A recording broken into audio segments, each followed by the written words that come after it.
You know those moments when you put on a record you haven't heard for a while, maybe it's been sat on the shelf for months, and the moment that the needle drops, you think to yourself, yes, this is the reason why I love this music. I had one of those moments the other day, and it sent me down a rabbit hole looking through all sorts of albums from the Impulse Records catalogue. And the thing about Impulse, often called the house that Train built, is that the deeper you go, the more you realise how many genuinely essential albums were born on that label. It's not just the big names, and it's not just the avant-garde stuff either. There's a real spiritual thread running through so much of their output. A willingness to take risks, to push jazz to the edge of what it could be, but without losing that emotional core. So today I want to talk about 5 jazz albums from the Impulse Records catalogue that I think anyone who loves jazz should hear.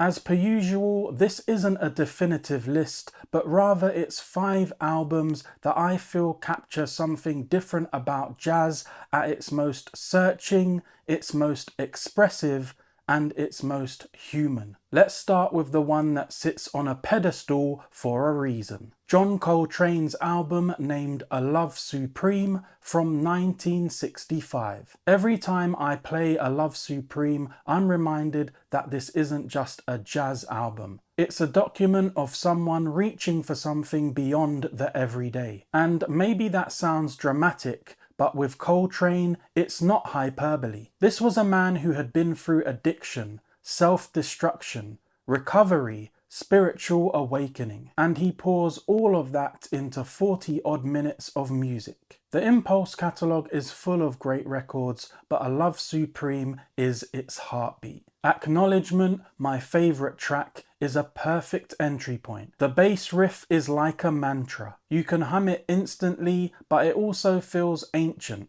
like something that's always existed. And then when Coltrane comes in, he's not trying to impress you. He's declaring something. It's devotion. It's gratitude. It's clarity. You can hear that cry-like quality in his tone, that almost vocal intensity, and it sets the direction for the entire suite. McCoy Tyner adds this sense of uplift, almost like he's trying to open up windows to let light in. And Elvin Jones, well, Elvin is basically the tide, always shifting, always moving, always supporting. What's astonishing about A Love Supreme is that it's structured.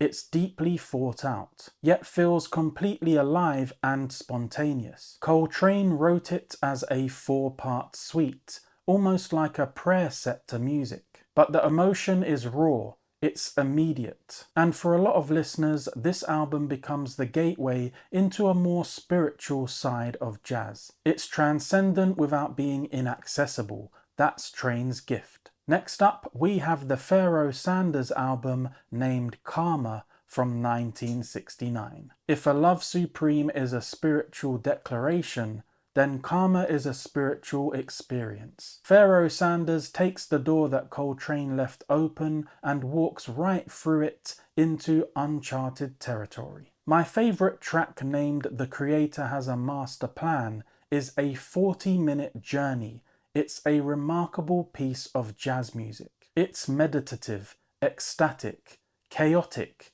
peaceful, cathartic, often all within the same few bars. The way it moves from serenity to explosive energy and then back again is so uniquely Pharoah. What I love about Sanders is that he doesn't approach the saxophone like it's a fixed instrument. He approaches it like an extension of breath, emotion, or spirit. That overblowing, those multiphonics, the almost scream-like textures. It's visceral, but he balances that intensity with these deeply tender melodic moments. Leon Thomas's vocals take the track somewhere else entirely. That yodeling inflected singing style, which you don't hear much outside of Sanders's music, gives the piece this mystical, earthy quality. And the rhythm section keeps everything grounded, creating this pulse that feels more like a heartbeat than a groove. Karma is incredibly significant because it showed that jazz could be spiritual without being solemn, avant-garde without being alienating, political without being preachy. It's music for contemplation, yes, but also for movement, for joy, for release. You feel calmer rather than analyze it, and once it's in your system, it stays with you. Next up, we have an album by Alice Coltrane named Journey in Satchidananda from 1971. Every time I come back to Alice Coltrane's Journey in Satchidananda, I end up wondering why more people aren't talking about her in the same breath as some of the biggest innovators in jazz. Because what she was doing in the early 70s, blending jazz with Indian classical music, North American influences, spiritual themes, and her own harp-centered sound, was genuinely ahead of its time. The track Journey in Satchidananda is mesmerizing. From the moment that tambura drone enters, you're in a different sonic world. There's no rush, no need to get anywhere quickly. Instead, it invites you into a meditative state. Alice's harp is the centerpiece here. Jazz harp isn't exactly a common thing, and still isn't, but she makes it feel utterly natural. The cascading lines, the shimmering textures. It's like water running over stone. Pharoah Sanders appears on this album as well, but his playing is very different from Karma. Here he's softer, more lyrical, almost reverent. It shows such a beautiful other side to his artistry. What makes Journey in Satchidananda so significant is how many artists across jazz, ambient, electronic, even indie music have taken inspiration from it. That spiritual, ambient jazz aesthetic that's so popular today, Alice Coltrane was doing it half a century earlier. It's peaceful but not passive, meditative but never monotonous. A landmark album that rewards every repeat listen. Next, we have an album by Archie Shepp named Fire Music from 1965. Archie Shepp is one of those figures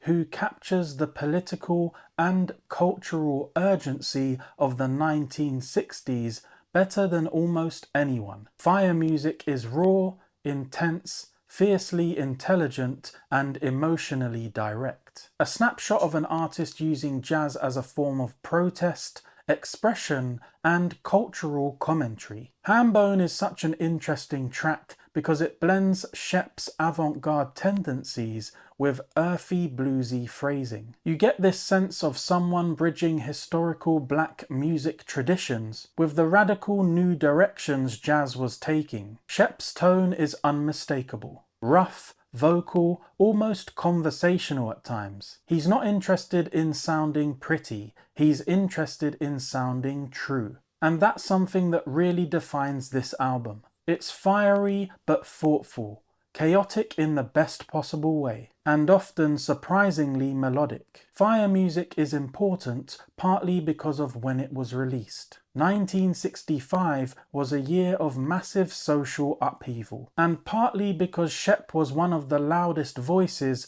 calling for jazz to confront those realities head on. He wasn't subtle about it, he didn't want to be. Jazz for him was a form of liberation. Impulse was the perfect home for that kind of energy. Next, we have an album from Charles Mingus named The Black Saint and the Sinner Lady from 1963. Now, I know this album technically predates Coltrane's big spiritual period on Impulse, but The Black Saint and the Sinner Lady is one of the most ambitious records the label ever released, or any label ever released. Mingus didn't just compose a jazz album here, he composed a ballet, a psychological portrait, a deeply personal suite structured in movements, motifs, emotional arcs, and driven by his own inner conflicts. My favourite sections are the group dancers and solo dancer passages. They really showcased what Mingus could do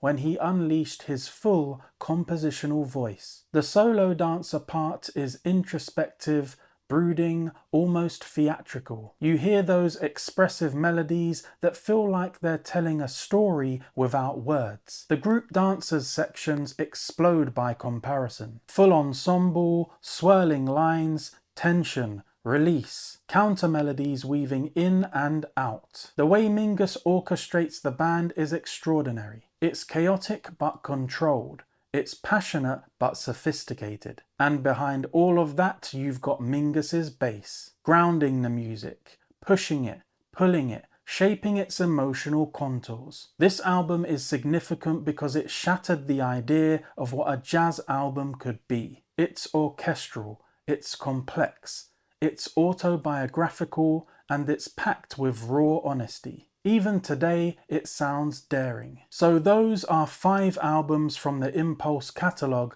that I feel capture how wide-ranging and emotionally rich jazz can be. From Coltrane's spiritual clarity to Sanders's ecstatic explorations. From Alice Coltrane's meditative landscapes to Shepp's fiery political edge. And finally, Mingus's orchestral masterpiece. Each one tells a different story about where jazz had been and where it was going. If there's one thing that ties them all together, it's sincerity. None of these artists were playing it safe. They weren't making background music, they were expressing something real, something urgent. And honestly, that's why these albums still resonate. If you've heard these records, I'd love to know which tracks stand out for you. And if you haven't yet, well, you're in for something special. If you want to continue hanging out with me here on the channel, I'll pop a video in the corner for you to click on now. Other than that, I'd like to say thanks for watching, and I'll see you